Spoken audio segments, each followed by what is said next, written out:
La science et la connaissance. Le chercheur spirituel doit savoir choisir entre la science et connaissance, c'est-à-dire mettre l'un et l'autre à leur place. L'adage spirituel fondamental de toute école initiatique véritable et demeure « Connais-toi toi-même, à l'intérieur de toi-même, afin de connaître le ciel et les dieux et de te découvrir leur égal, en vérité, l'art suprême, la divine science. C'est de se saisir et de se posséder soi-même. » Ce premier principe laisse entendre que la connaissance n'a de sens que si elle aide à mieux être, à être davantage, soit à vibrer plus pleinement à l'unisson de sa réalité originelle. Car la connaissance purement mentale, à part de l'assister dans sa quête de survie, ne sert qu'à encombrer la conscience et à disperser l'attention, écartant un être incarné de son but qui est de découvrir qui il est dans sa totalité. De la même manière, la connaissance ne procède pas de l'introspection, parfois appelée analyse psychique, mais d'un contact avec la vibration totale qui se terre au plus profond de soi. Ainsi, en principe, on peut dire que connaître, c'est détenir une idée claire, la notion certaine d'une réalité. Pour y parvenir, il faut naître avec celle-ci, soit en trouver la source et s'en approcher sans cesse davantage, ce qui ne peut se produire dans un effort personnel. Cet effort consiste à se faire attentif au déploiement de la réalité divine en soi. Pour ce qui est de la connaissance, il faut distinguer la croyance qui n'amène qu'à croire connaître, du savoir de certitude, celui qui naît de l'expérience plutôt que des affirmations d'autrui. Aussi, pour connaître, faut-il accepter de s'ouvrir, de faire le vide des approximations, avoir le courage d'évaluer les connaissances antérieurement acquises et les remettre en question. Pour savoir, il faut cesser d'accumuler des faussetés et de dire savoir parce qu'on en a accumulé un grand nombre. Car ce n'est qu'en rejetant les éléments faux qu'on peut engendrer le vide permettant d'attirer la vérité. Pour dire connaître, il faut savoir penser par soi-même et il faut se connaître soi-même, guidé de l'intérieur, car nul être ne peut évaluer qu'à partir de ce qu'il porte en lui. Toute autre connaissance part de la démarche de se connaître soi-même, car, si la vérité existe, c'est par sa vérité personnelle, qui diffère toujours de celle des autres, pour des raisons supérieures, qu'on peut l'atteindre. Sauf que, dans sa quête intérieure, il faut savoir se détacher des résultats, ce qui ne mène qu'à la frustration, voire au tourment, puisque, dans le chantier de la connaissance, les réalités se présentent rarement comme un être les souhaite. Pour connaître, il faut cesser d'argumenter pour tout soumettre au verdict de sa conscience intime, omnisciente et infaillible, qui sait toujours répondre à la meilleure heure. En effet, les seuls faits de protester et d'argumenter, lors de la présentation d'un argument, démontrent déjà qu'on ne sait pas. Du reste, un être n'est jamais aussi docte ou certain qu'il le dit. Aussi, le fait de savoir méditer ou de savoir s'écouter et d'écouter les autres aide à se rapprocher de la vérité. Nul ne peut accéder à la connaissance sans passer par l'expérience personnelle. Mais, dans cette expérience, il doit se montrer ouvert,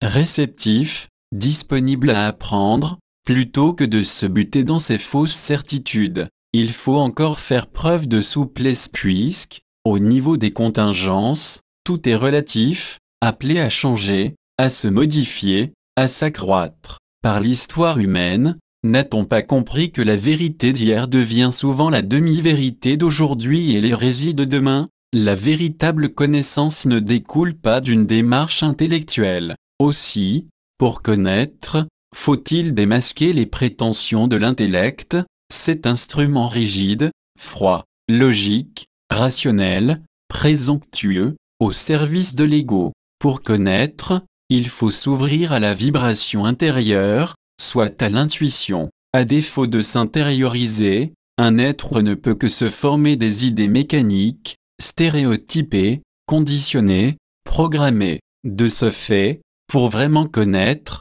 on gagne à arrêter de croire et de ne s'ouvrir qu'à ce qu'on veut accepter. Comme il a été dit, il faut savoir s'écouter intérieurement et écouter les autres en se mettant au diapason de leurs vibrations profondes. Dans l'écoute d'autrui, se situe en méditation au niveau du cœur, il faut s'ouvrir d'âme à âme. Mais, le fait de s'ouvrir subtilement à l'expérience des autres n'appelle pas à faire sienne sa vérité si elle ne correspond pas à son ressenti profond. En revanche, si sa vérité trouve un écho en soi, elle peut éviter bien des recherches et des peines, fournissant un raccourci. En principe, un être peut tout apprendre par lui-même, mais il devra y mettre plus de temps, peut-être plusieurs vies, s'il se ferme au savoir de ses semblables éclairés. Pour connaître, il faut partir de ce qu'on sait déjà pour certains, soit de ce qu'on a expérimenté, vérifié, puis accepté comme tel. On réalisera que nombre de mystères apparents peuvent trouver leur résolution dans le fait que la vie totale offre différents degrés de compréhension et de connaissance. En cela, chacun occupe une position différente, celui de son choix, soit celui qui respecte le mieux son être, son parcours et ses objectifs. Il existe un lien direct entre ce qui arrive à un être et le plan psychique et spirituel qu'il a atteint. Quand on l'a compris, on cesse de projeter ses torts sur autrui et de les blâmer pour ce qu'on vit. Pour qui a bien compris, nul ne peut croître dans la connaissance s'il refuse, dès le départ, d'admettre sa part d'ignorance, même qu'il ne sait presque rien. Car, entre ce que révèle la science, qui n'accepte que ce qu'elle peut se démontrer concrètement, à partir de cerveaux limités et d'instruments déficients, et ce que la cause première recèle, il y a une marge infinie. Du reste, la connaissance tirée de la perception extérieure n'entre pas dans la notion de la connaissance, au sens où nous traitons présentement le sujet, qui, elle, se tire directement et uniquement de l'intérieur. Dans le langage courant, il faut établir une distinction nette entre le savoir spirituel et la science. Le savoir, ou la connaissance véritable, résulte de la maîtrise des lois et des principes qui gouvernent l'univers, en haut comme en bas, dans l'invisible comme dans le visible. Pour sa part, la science s'occupe exclusivement du domaine objectif, du monde extérieur. Par sa méthode rationnelle, elle est obligée de rejeter le domaine subjectif, l'invisible ou l'abstrait, parce qu'il est impondérable, impalpable, souvent irrationnel. En fait, l'intellect procède par des déductions ou des inductions logiques, alors que l'intuition exprime directement la réalité par des images, des symboles, des ressentis. Instinctivement, tout être place sa vie et ses sentiments au premier plan de ses préoccupations, mais, intellectuellement, il passe sa vie à les nier, consacrant toutes ses énergies à des valeurs sensibles et matérielles, dites concrètes, tangibles et palpables. Quel paradoxe, ce qui donne de la valeur aux choses et les explique, c'est pourtant le monde subjectif, celui qu'on ne voit pas, parce qu'il recèle la cause des causes. La science est devenue un domaine spécialisé de la connaissance qui recherche le comment du fonctionnement des lois de l'univers, mais elle oublie ce qui est le plus important, le pourquoi. Ce qui a amené Kernez à clamer « La science n'est qu'un amoncellement cohérent d'illusions, celui qui, ne voulant pas admettre se limite, dit connaître, alors qu'il ne sait presque rien, n'ayant pas tiré ses validations du bon endroit, n'accédera jamais à la vraie connaissance. Ce n'est parce qu'un grand nombre de connaissances en croient des approximations ou des faussetés qu'elles deviennent la vérité absolue. Croire et savoir sont deux états bien différents. Si un être croit se connaître au point de croire savoir ce qu'il attend dans l'avenir, il se leurre grandement. Tant qu'un être vit dans la dimension matérielle, il est limité par la densité et la dualité qui l'empêchent largement de capter ce qui vibre de l'autre côté du voile d'illusion. Tant qu'il est soumis à la réalité contingente de la matérialité, tout ce qu'un être imagine et désire représente des contrefaçons de la réalité telle qu'elle est. Aussi, c'est souvent lorsque le raisonnement humain a échoué et s'est épuisé à donner des réponses partiales et subjectives,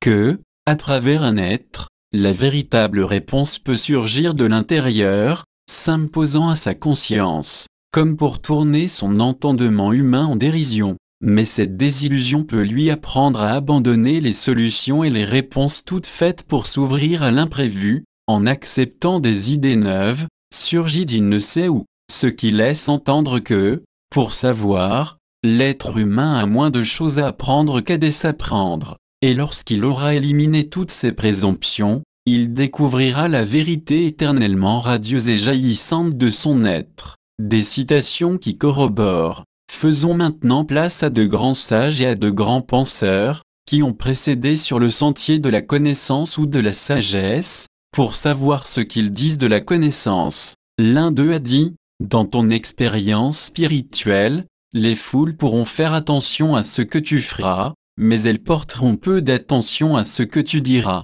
Elles voudront que tu les prennes en charge, que tu fasses tout à leur place. Aussi, si tu fais dépendre ton bonheur des actes d'un autre, tu auras sûrement des problèmes. Apprends donc à te choisir, agis dans le silence et le secret. Un autre résumait, voir, c'est connaître. Il attirait l'attention sur la nécessité de parler de certitude plutôt que par simple croyance. Hadès a dit, entasser, ajouter indéfiniment les notions ne permet pas d'atteindre à l'infini. Nous avons au contraire une opération visant à l'indéfini, à son effet dans la matière, autrement dit à la confusion. Puis, lisons, André Coty, connaître, c'est en réalité mettre en contact et en harmonie divers mouvements, l'un, qui se déroule à l'intérieur de l'observateur et constitue la conscience, l'autre qui caractérise le phénomène, et encore, par la connaissance de soi, l'être a conscience de n'exister que par Dieu, donc de ne pas être par lui-même. D'où se connaître, c'est se reconnaître. Abraham Mikhaël Ivanov, la vraie connaissance n'est pas uniquement théorique, intellectuelle. Elle consiste à s'unir, à se fondre, à toucher, à goûter ce que l'on veut connaître, ou encore, il faut, une bonne fois pour toutes se décider à comprendre les lois de la nature, à apprendre comment l'homme est construit et quels doivent être ses rapports avec ces lois de la nature, parce que c'est cela, la connaissance, c'est vibrer à l'unisson avec tout ce qui existe. Quand tout votre corps vibre à l'unisson avec une vérité, avec une sensation, avec un objet, vous le connaissez. Connaître, ce n'est donc pas apprendre et loger quelque part, dans le cerveau, des notions qui disparaîtront à la mort des cellules cérébrales. Aussi, se connaître, c'est se fondre dans l'immensité de Dieu. Satprem. Nous sommes bourrés d'énergie savante qui nous bouche le naturel du monde, le grand naturel sans coupure. Sri Aurobindo Ghose, la vérité et la connaissance sont un vain rayon. Si la connaissance n'apporte le pouvoir de changer le monde, ce que l'âme voit, l'expérience qu'elle fait, cela elle le connaît, tout le reste est apparence, préjugé et opinion. Quand vient la sagesse, sa première leçon est de dire, la connaissance n'existe pas, il y a seulement des aperçus de la divinité infinie. Isha Chouel et de Lubiggs, connaître, c'est-à-dire naître avec, c'est ouvrir les yeux sur la nature d'une chose comme si l'on naissait en elle, de telle manière que cette perception réveille la conscience de ce qu'il y a d'analogue en nous-mêmes, tel arbre de Chardin, comme le biologiste matérialiste qui croit supprimer l'âme en démontrant les mécanismes physico-chimiques de la cellule vivante. Des zoologistes se sont imaginés avoir rendu la cause première inutile parce qu'ils découvraient un peu mieux la structure générale de son œuvre.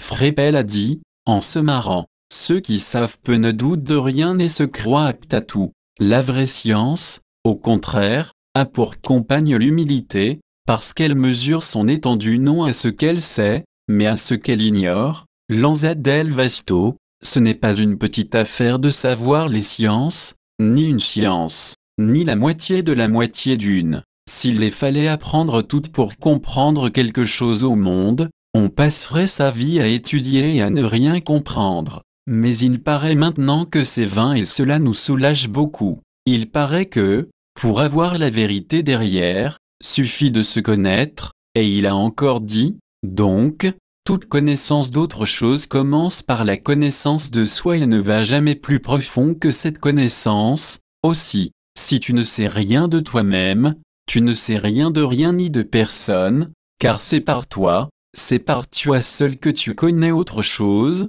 Vive Canada, entre en toi-même et cherche les vérités au sein de ton propre moi. Tu es le plus grand livre qui fut et sera jamais, le coffre au trésor de tout ce qui est. Tout enseignement extérieur est vain tant que le maître intérieur n'est pas éveillé. Pour être précieux, le livre du cœur doit pouvoir s'ouvrir. Un ancien maître de la Rose-plus-Croix a expliqué. Raymond Bernard explique dans l'un de ses livres, dans l'involution et l'évolution, dans l'expire et l'inspire de Dieu, tout est lié, en bas comme en haut, et chaque élément de la création visible et invisible se reflète dans le suivant. C'est pourquoi, l'homme, en se reconnaissant lui-même, connaît l'univers et les dieux. De même, en connaissant le visible, il peut connaître l'invisible. En considérant le monde, il peut comprendre ce qui est au-dessus et dont le monde est la réflexion. L'homme est, d'ailleurs, visible dans sa manifestation et invisible dans sa réalité.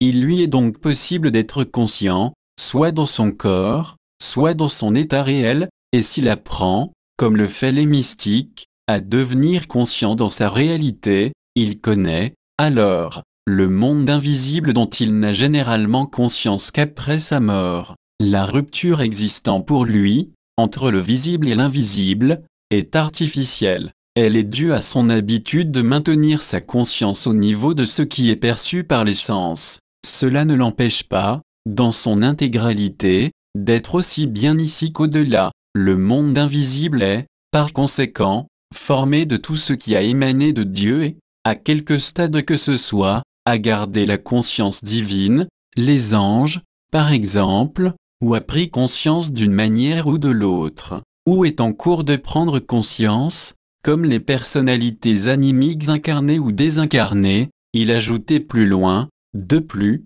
dans cet univers infini du respire de Dieu, tout vibre et vit. Si nous pouvons aller à l'invisible, l'invisible, de son côté, peut venir à nous, mais le percevoir implique un état fait de compréhension, de passivité et de silence. Les hautes sphères ne se trouvent pas en un lieu proche ou éloigné, haut ou bas. Elles sont partout, dans l'univers entier, près de la Terre, comme loin d'elle, car elles sont un état et il est de même des sphères moins élevées. Seul, notre degré de conscience ou d'évolution nous permet de prendre conscience des unes ou des autres, de communier avec les unes ou les autres et, par conséquent, d'être en harmonie consciente ou non avec les êtres qui les peuplent. Si la communion réalisée est intense, la perception qui en découlera et qui sera, ensuite, interprétée de façon plus ou moins exacte selon le niveau de compréhension atteint par l'éducation et la formation spirituelle reçue,